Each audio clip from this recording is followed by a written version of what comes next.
ಮೆಕ್ಕೆಜೋಳ ರಾಗಿ ಖರೀದಿ ಕೇಂದ್ರದ ಸ್ಥಾಪನೆ ಮಾಡಲು ಆಗ್ರಹಿಸಿ ಎಕೆಆರ್ಎಸ್ ಸಂಘದಿಂದ ಪ್ರತಿಭಟನೆ. ಕನಿಷ್ಠ ಬೆಂಬಲ ಬೆಲೆ ಅಡಿಯಲ್ಲಿ ಮೆಕ್ಕೆಜೋಳ ಮತ್ತು ರಾಗಿ ಖರೀದಿಯಲ್ಲಿ ಚಿಕ್ಕಬಳ್ಳಾಪುರ ಜಿಲ್ಲೆಯ ರೈತರಿಗೆ ಆಗುತ್ತಿರುವ ಅನ್ಯಾಯ ಸರಿಪಡಿಸಲು ಒತ್ತಾಯಿಸಿ ಅಖಿಲ ಕರ್ನಾಟಕ ರೈತ ಸಂಘಟನೆ ಜಿಲ್ಲಾ ಸಮಿತಿಯಿಂದ ಸೋಮವಾರ ಚಿಕ್ಕಬಳ್ಳಾಪುರ ನಗರದಲ್ಲಿ ಪ್ರತಿಭಟನೆ ನಡೆಸಲಾಯಿತು. ನಗರದ ಕೆಎಸ್ಆರ್ಟಿಸಿ ಮುಂಭಾಗ ಸೇರಿದ ಕಾರ್ಯಕರ್ತರು ಮೆರವಣಿಗೆಯನ್ನ ಪ್ರಾರಂಭಿಸಿ ಅಂಬೇಡ್ಕರ್ ವೃತ್ತದ ಮೂಲಕ ಜಿಲ್ಲಾಡಳಿತ ಭವನದವರೆಗೂ ಸಾಗಿದರು. ಅಲ್ಲಿ ಧರಣಿ ನಡೆಸಿ ಬೇಡಿಕೆಗಳ ಈಡೇರಿಕೆಗೆ ಒತ್ತಾಯಿಸಿದರು. ಎಕೆಆರ್ಎಸ್ ಜಿಲ್ಲಾ ಸಂಚಾಲಕ ಮಂಜುನಾಥ್ ರೆಡ್ಡಿ ಮಾತನಾಡಿ, ರೈತರು ಈ ಬಾರಿ ಸುಮಾರು 45ರಿಂದ 50 ಸಾವಿರ ಹೆಕ್ಟೇರ್ ಪ್ರದೇಶದಲ್ಲಿ ಅಂದಾಜು 2 ಲಕ್ಷ ಟನ್ ಮೆಕ್ಕೆಜೋಳ ಬೆಳೆದಿದ್ದಾರೆ. ಆದರೆ ಖರೀದಿದಾರರು ಬಹಳ ಕಡಿಮೆ ಬೆಲೆಗೆ ರೈತರ ಬಳಿ ಜೋಳ ಖರೀದಿ ಮಾಡುತ್ತಿದ್ದಾರೆ. ರೈತರ ಆರ್ಥಿಕ ಸಂಕಷ್ಟ ದುರ್ಬಳಕೆ ಮಾಡಿಕೊಳ್ಳುತ್ತಿರುವ ದಳ್ಳಾಳಿಗಳು ಮತ್ತು ಖರೀದಿದಾರರು ರೈತರಿಗೆ ವಂಚನೆ ಮಾಡುತ್ತಿದ್ದಾರೆ. ಆದ್ದರಿಂದ ತಕ್ಷಣ ಕೇಂದ್ರ ಸರ್ಕಾರ ವಿದೇಶಿ ಆಮದನ್ನ ನಿಲ್ಲಿಸಿ ರೈತರಿಂದ ಬೆಂಬಲ ಬೆಲೆಯಲ್ಲಿ ಮೆಕ್ಕೆಜೋಳ ಮತ್ತು ರಾಗಿ ಖರೀದಿ ಮಾಡಬೇಕೆಂದು ಒತ್ತಾಯಿಸಿದರು. ರಾಜ್ಯ ಸರ್ಕಾರ ಬೆಂಬಲ ಬೆಲೆಯಲ್ಲಿ ಮೆಕ್ಕೆಜೋಳ ಖರೀದಿ ಮಾಡಲು ಮುಂದಾಗಿದ್ದರೂ ಅರ್ಹ ಫಲಾನುಭವಿಗಳಿಗೆ ತಲುಪುತ್ತಿಲ್ಲ.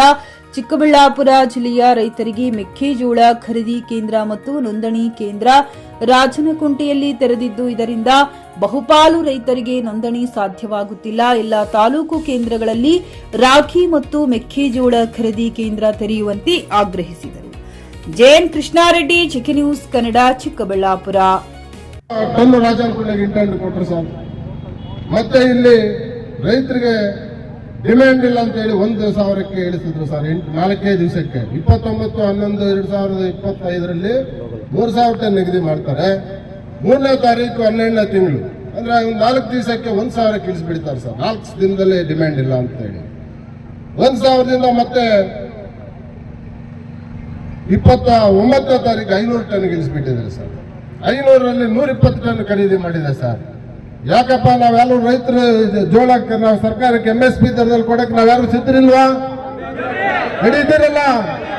ಯಾಕೆ ಸರ್ ನಮ್ಗೆ ಯಾರು ಕೇಳೋರಿಲ್ಲ ಮಾಡೋರಿಲ್ಲ ಅಂತ ಹೇಳಿ ಇವತ್ತು ಸರ್ಕಾರ ಏನ್ ಸರ್ ಮಾಡ್ತಾ ಇದ್ದೀರಿ? ಜಿಲ್ಲೆಯಲ್ಲಿ ಕೃಷಿ ಅಧಿಕಾರಿಗಳು ಏನ್ ಮಾಡ್ತಾ ಇದ್ದಾರೆ ಸರ್? APMC ಅವರು ಏನ್ ಮಾಡ್ತಾ ಇದ್ದಾರೆ ಸರ್? ಒಂದು ಭಾಗಕ್ಕೆ ನೋಡಿ sir 30,000 metric ton 30,500 metric ton ಕೊಟ್ಟಿದ್ದಾರೆ. ಅವ್ರಿಗೆ 7,000 ನಿಗದಿ ಇದ್ದದನ್ನ 30,500ಕ್ಕೆ ಹೋಗುತ್ತೆ ಸರ್. 3,000 ಇದ್ದಿದ್ದ 500ಕ್ಕೆ ಬರುತ್ತೆ. 500ರಿಂದ 120 ಟನ್ ಖರೀದಿ ಮಾಡಿದೆ sir.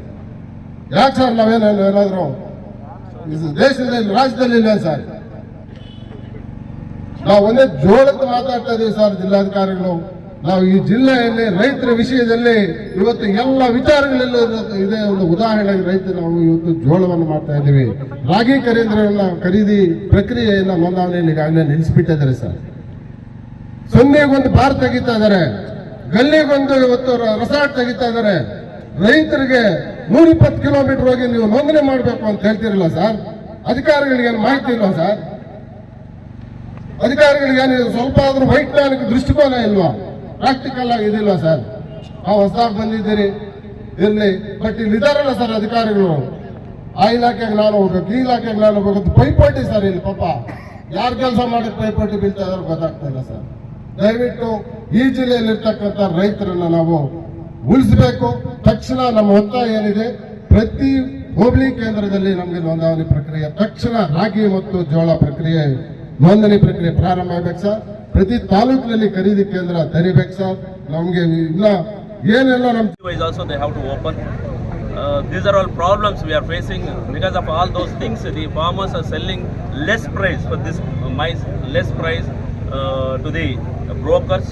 So this is very sad thing, because they are not understanding the farmers' problems, and that is why they are farmers are selling for less price this.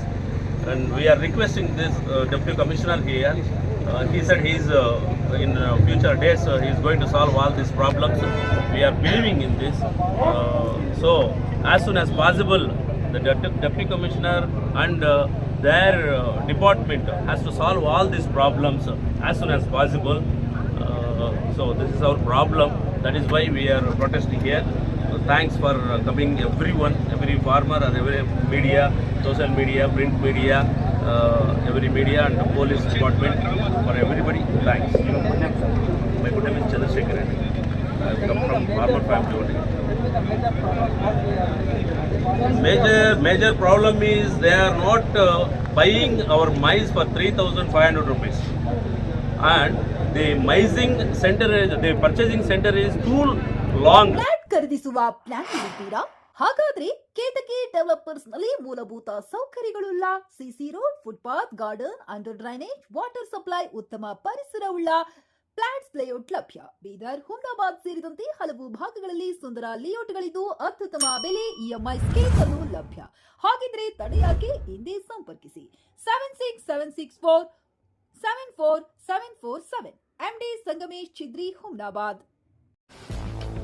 ಗ್ರಾಹಕರ satisfaction ನಲ್ಲಿ number 1 ತೃಪ್ತಿಕರ ದೈಹಿಕವಾದ ಹುಮ್ನಾಬಾದ್ನ S V TVS showroom ನಿಮಗಾಗಿ ತರುತ್ತಿದೆ ಹೊಸ ಮಾಡೆಲ್ಗಳ ಹೊಸ ಬೈಕ್ಗಳು. ಇಲ್ಲಿ ಟಿವಿಎಸ್ ನ spare parts ಹಾಗೂ ಸರ್ವಿಸ್ ಕೂಡ ಲಭ್ಯ. ಹಾಗಿದ್ರೆ ತಡೆಯಾಕೆ? ಹಿಂದೆ ಭೇಟಿ ನೀಡಿ, ನಾಗಲಕ್ಷ್ಮಿ ದಾಬಾ ಹತ್ತಿರ, ಗುಲ್ಬರ್ಗಾ ರೋಡ್, ಹುಮ್ನಾಬಾದ್. ಹೆಚ್ಚಿನ ಮಾಹಿತಿಗಾಗಿ ಸಂಪರ್ಕಿಸಿ 8494951009.